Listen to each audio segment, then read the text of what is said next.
లేదమ్మా, ఈ అవతారంలో నేను నెరవేర్చవలసిన కర్తవ్యం ఇంకొకటి కూడా ఉన్నది. అది కలియుగంలో ప్రజల్ని సన్మార్గంలో నడిపించవలసిన ముఖ్య కర్తవ్యం. నాకంటూ ఒక స్థానాన్ని ఏర్పరచుకుని నేను అక్కడే ఉండి భక్తులను అనుగ్రహించదలిచాను.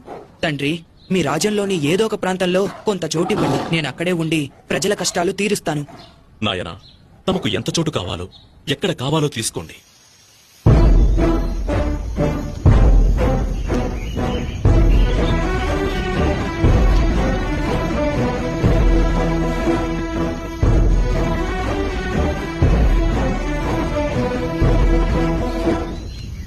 నేను ఇక్కడ నుండి బాణం వేస్తాను.